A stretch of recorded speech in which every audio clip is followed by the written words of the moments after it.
Hey YouTube, it's Michael again, hoping everyone is doing well since my first video went up a month ago. So there's a lot that we will be discussing in today's video. The first thing is, in this video you'll be introduced to the characters of my video, hence the title of the video, Character Tree Video. There will be a diagram breaking this all down. Second, along with the introductions of my characters, you'll get to see some of the habitats, we'll call them for now. Finally, at the end of the video, I'm leaving it up to YouTube to pick what you like the cover to look like based on the two versions you get at the beginning of the video. So as you can see on screen now in front of you, there is a diagram of the character tree that has all the names of the characters that you will get a more in-depth introduction to as the video goes on.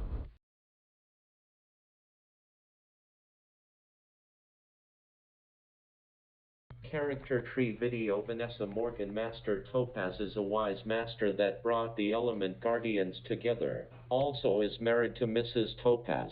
Both met while visiting another master. It was this master who was the one that initiated their marriage. Is Master Ribbit's best friend. The guardian of fire, Jason, was the protector of all the blacksmiths and all volcanoes. His temple, made of lava and black rocks, was located at the peak of the tallest volcano in element. Jason, a superb fighter, was tall with black hair and dark black eyes. Master Topaz had appointed him as the leader of the guardians. His sacred animal was the dragon. The fire guardian wore blood-red robes. They had black shavings and a hint of orange, almost as if it looked like flames were flickering. It was half vest, half robe.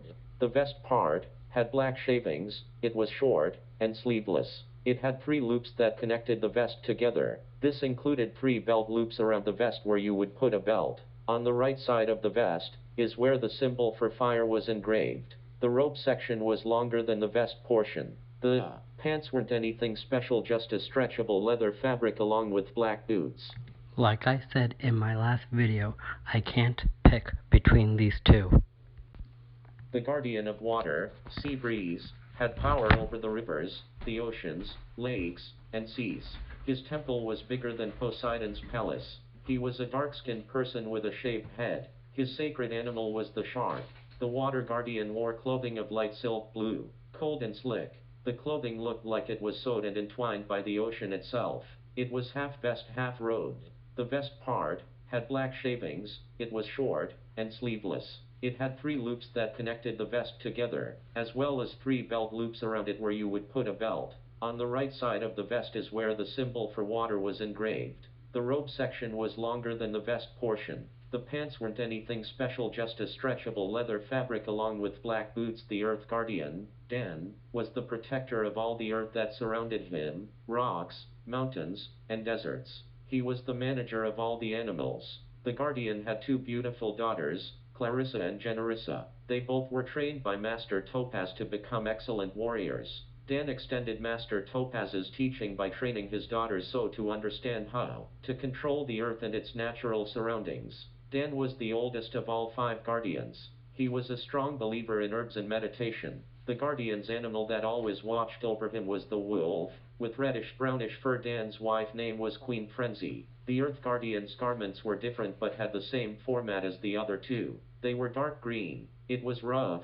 They had a leaf design. They were a bit longer from the others. The vest part had black shavings. It was short and sleeveless. It had 3 loops that connected the vest together. On the right side of the vest was where the symbol for earth was engraved. The robe section was longer than the vest portion. The pants weren't anything special, just a stretchable leather fabric along with black boots. The wood guardian, named Dave, was the protector of the forest. With powerful hands and a quick mind, he could create anything from wood. In fact, he created his temple from the wood of the tree trunks. He did not need any particular tools, just a power bracelet and strong willpower. With a flick of his hand, the wood guardian could create any weapon for any kind of protection. Dave was also able to create his own team of warriors, which aided him in battle. His animal was an eagle. However, this eagle that watched over him was a unique one. It was a statue of an eagle that was crafted out from a white oak tree that, when given life,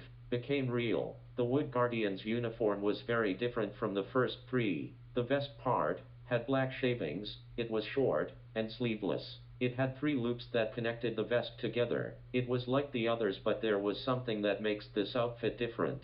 It has the thickness and had a rough texture to it like wood. The vest part was like after you've crumpled paper, and then you open it up. The right side of the vest is where the symbol for wood was engraved. The pants and loops had squiggly lines like small branches. The lines coming from the shoulders were also squiggly. What made this uniform different from the others was that Dan, like with his wooden soldiers, could, for one thing, have it appear on his body. Secondly, he could make multiple versions of it. The pants weren't anything special, just a stretchable leather fabric along with black boots. The Metal Guardian Quester had the will of steel and the sharpness of a sword. Quester was very mysterious and not to be trifled with. His temple, big as a castle, was on top of a mountain in the north side of Element. He was muscle-bound, had long hair, and was handy with blades. He created high cutting-edge technology and used devices, which served him as some of his weapons. Quester was a technology wizard. He had soldiers guarding his territory. His sacred animal was the white tiger, which had the will of steel just like him. Our tech expert had a hand-built motorcycle. Like his fellow team members, the Metal Guardian wore silver robes. They had black shavings and were cold at the touch. It was half vest, half robe. The vest part had black shavings, it was short, and sleeveless. It had 3 loops that connected the vest together. This included 3 belt loops around the vest where you would put a belt. The pants weren't anything special, just a stretchable leather fabric along with black boots. This uniform had all the same meaning as the others, except his uniform was made by himself. A personal metal touch was crafted into it that only could be added by a guy like him. Queen Frenzy, she is the wife of the Earth Guardian, Dan. She is the mother of 2 daughters named Clarissa and Generissa. She had a sister once, General Grossman, though she killed their father in front of her, then went to the dark side. Celeste, Rupert, Maya, Resnick, Clarissa, and Generissa they both are trained by Master Topaz to become excellent warriors. To understand how to control the earth and its natural surroundings, their father extended them to Master Topaz so he could train his daughters. Emily Osmond, Anna Hutchison, Lily. Master Ribbit isn't just her master, but he's also her father. She is considered second in command. Never knew her mother. She hasn't heard from him, her father, in a couple of weeks. She lives in the rainforest among a group of frog people. They are warriors. They have been trained in the way of the frog. Her father left her only to face creatures that she and the frog warriors had never seen before.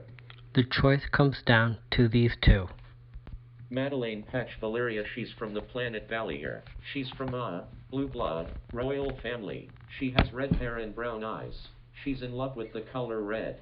She's an archer. Master Topaz met her on her way to the rainforest universe where she was meeting Master Ribbit so to entrust him with the element swords. Given Master Topaz was in that universe for a while she was there, Master Ribbit was the one to inaugurate their wedding. Emily Beth Rickards, General Grossman. She killed her father when she was a teenager. Her future husband Saxalar Tabian, who was also the highest ranked officer in Dark Sky, was present when she killed off her father. Her sister Queen Frenzy was jealous of her beauty since they were teenagers, thus was the cause of her committing this act using her dark magic. Her mother and father weren't any kinder to her either. Her career in Dark Sky, her new home, was driven by her unselfish support to the weak and old citizens when injustice was applied to them. It should be noted that she is wanted by the highest universe justice authority for this crime committed. David D. Lauder, Master Ribbity is still an old red-eye tree frog. His temple is in the rainforest. The temple rules are dedicated to a group of students known as the Frog People. He was married to a woman named Elora that passed while giving birth to their daughter Lily. He came from a universe where the impossible is possible. No other than he can visit that universe. The only authority among living creatures is his creator. Unlimited powers unknown to the habitats of the surrounding universes. He and his immediate family are resistant from harm intended to them by any existing form of life in the universe. He can change his physical appearance according to the various needs. In the Element universe, he is exposed as a frog. Bonnie White, Madalaine Petsch, Quincy. She has red flaming hair, along with blue eyes. She is a fairy. She grew up in a fairy forest. She has magical powers. At first, it was between 2 actresses, Madalaine Petsch being the other choice, but after creating a character that fits her persona, the choice was easy. Robbie Coltrane Yagantasi was sent to this place from a universe called Giga, precisely from the planet Tetris. He was told that his name in the Greek mythology on this Earth planet means big in size, 3 trillion light-years away from our planet. He studied what concerns the gods and heroes. As all descendants from his royal family, they are sent alone, for 1 week, a period that is equal to 1 year on our days, on this planet to purify their souls. He is the youngest of 20 brothers and sisters, and the shortest within his royal family. Marco Clapcich Trigger Finger. He is an engineer working for General Grossman on the planet Volga. His job is to design and build special weapons to be deployed by soldiers, though he doesn't know that Grossman only sees him as a mediocre weapon builder. Stephen Amel Saxalar. He was an inhabitant from the evil planet Dark Sky. He was a spy for his government and witnessed the murder. Instinctively he recognized in her the evil soul inside that woman. He assisted her to escape from Element to the Dark Sky planet. She married him, by now second in command in Dark Sky. From the political point of view, it was a perfect marriage because Saxalar continued to lead the intelligent network for Dark Realm and recruit young Volga men to build up the army. Also, he traveled constantly from Dark Sky to Element and returned home to recruit the politically unsatisfied Element citizens that wished to become spies for Dark Realm. Nicolas Cage Rutilius, a longtime adversary of Master Ribbit. He was his lifetime enemy because he was a genius himself. Also, he was very wealthy because he was dealing with the underworld of the various planets supporting their illegal and dangerous projects. He is known as a money grabber for his services. As a scientist and an inventor, he was second only to his enemy in that cluster of universes. His contribution to society, however, was not too generous because his main interest was to maintain his economic status at the highest level. Occasionally, he was encountering trouble with taxes or unpaid accounts that forced him to make law court appearances. Because of his famous status as a scientist, he got away with Pardon's accent. End of document. So, thanks for watching. Before I sign off, I'd like to make a few shoutouts, starting with Madalaine Petsch. You're the reason why I started my channel, so thanks for that. I always have my notifications on for when your videos go up. Pagey, I watch all your Flash, Arrow, and Stargirl videos. I always leave a comment on those videos. You're doing great, mate. Emergency awesome. I am a huge MCU fan as well as you are. I've seen all 23 movies, more than I can count. I have notifications for all your videos. I've even seen the first Venom movie. Entertainment Weekly, I'm a huge fan. I have all the Entertainment Weekly magazines when it's having to do with something like The Flash or Marvel. I'm giving you a shout out cause I'd like to submit something that I wrote. DC TV, I like all your reviews that you do on The Flash and Supergirl. And Entertainment Tonight, this shout out goes specifically out to Leanne Aguilera, the one who does the Sweetwater Secrets after show regarding Riverdale. Kind of wondering whatever happened to you doing those videos, because I have alerts for Entertainment Tonight but I don't get any alerts regarding you reviewing them anymore. I look forward to those. My last 2 shoutouts go to Rupert Grant, congratulating you and your wife on your first child. Finally, my last shoutout goes out to Cole Sprouse. I recently have seen articles about you and I just like to say, guys, let's be nice to our actors and love to the Riverdale cast. Hoping you two are sending him your love. Now to get more videos, don't forget to hit that like button, subscribe, and leave a comment.